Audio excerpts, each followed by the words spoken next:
This is not how the Nets wanted this to end. A playoff-type atmosphere at Barclays Center tonight against one of the top teams in the East, the Miami Heat. The Nets dropped to 2-3 on the season.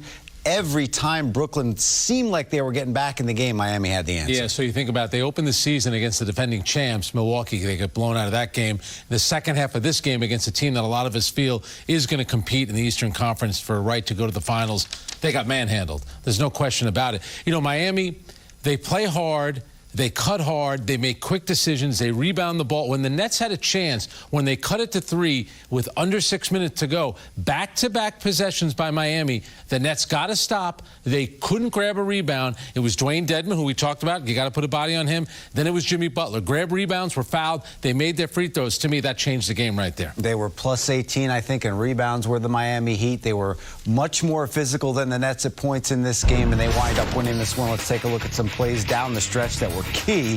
90-82 here. Nets pick up the steal. Harden with the great vision up to Patty Mills, lays it up and in. And not an easy finish there for Patty Mills, who was struggling from the outside. That's a terrific play. And then this one, their offense wasn't going anywhere. Give Durant a lot of credit for just being great and being able to make that. So now they have a chance. Now Tyler Hero misses, and look, Dwayne Dedmon, who had killed them the entire first half, grabs the rebounds, fouled, made both free throws. 3 black jerseys there around Dedmon, too, and he pulls down the rebound. And Jimmy Butler. Next trip, well, this was a little bit later on. Butler drives. They lose Bam Adebayo somehow, and he gets a dunk. And then you look at James Harden here getting his shot blocked. Kyle Lowry ahead of the game. How about James Harden, though, right now? In this game, there was a stretch, Chris. He scored 11 points in 2 minutes in the first half. He had 2 points the rest of the game. 13 points for James Harden. It has been a major struggle for him early on, and we just can't blame it on adjusting to the officials. He's just not playing well, just not knocking down shots. Here, Kevin Durant steps out of bounds. The Nets, in that last 6 minutes, after they cut it to 3, nothing went right. They looked unorganized. They weren't sharp. And Miami, right at this moment, is the better team. From that point, the Nets scored just 6 points after Kevin Durant did cut it to 3 at 90-87. Neither team really shot the lights out tonight, as you could see by the numbers. But look at the Heat, plus 12 also at the free throw line as well. And it was a 14-2 run, which decided it.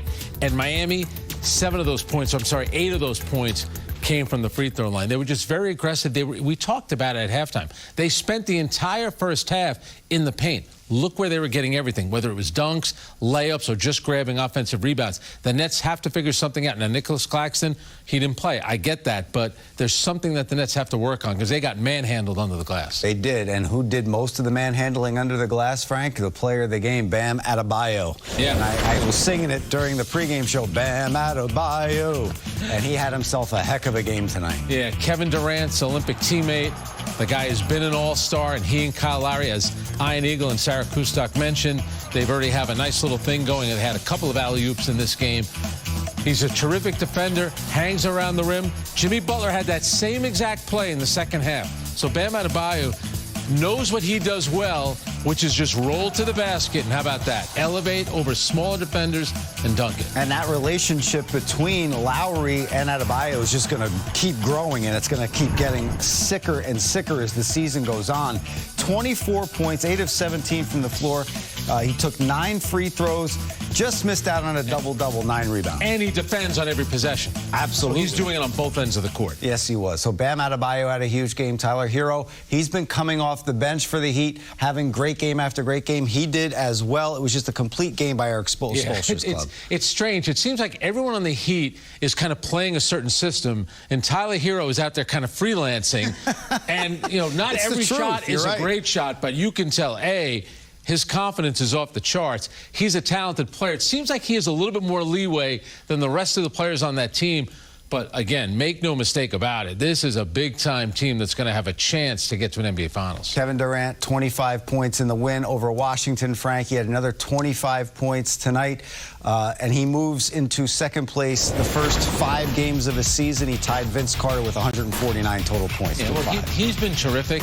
He just needs a little bit of help. And I also think now You know, when the Nets did have Kyrie Irving, how many times did we see one of the three out on the court? There was a stretch in this game in the second quarter where both Kevin Durant and James Harden were on the bench. Yeah, you made that point. It's just a lot different, and without Jeff Green there, I think they're missing that as well.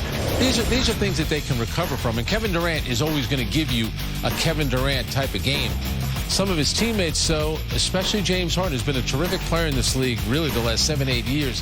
He's gotten off to a really slow start. KD with 25 points. We mentioned in the pregame show he needed those 40 points to surpass Kyrie Irving.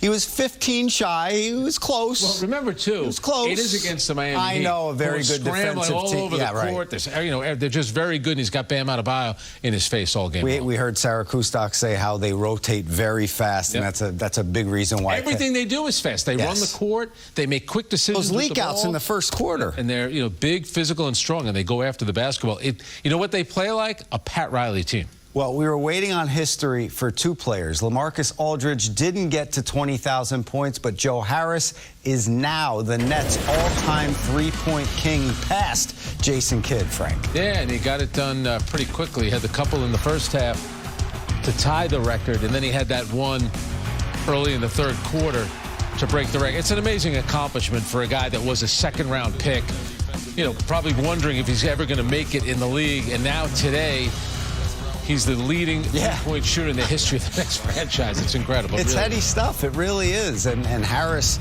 he's one of 5 players in NBA history to lead the league in three-point percentage multiple times. Kyle Korver did it 4 times. Craig Hodges, Steve Kerr, and Jason Capono all did it 2 times, and here he is. He passes Jason Kidd. He was well beyond Kerry Kittles, and now he passes the great Jay Kidd. He's got +3 from Jason Kidd. Yeah, to be on the list with Jason Kidd, and what's interesting, too, is when Jason Kidd came into the league, the big knock on him was that he couldn't shoot the ball. So you talk about, we always talk about players like, whether it's Joe Harris, Spencer Dinwiddie, developing into really good players. Think about what Jason Kidd, great leader, floor general, everything like that, became a much better shooter throughout his career, won a championship, and of course is in the Hall of Fame. All right, Frank, we're going to step aside, take our first break here on the Nets postgame show. When we come back, though, we'll get plenty of reaction. First,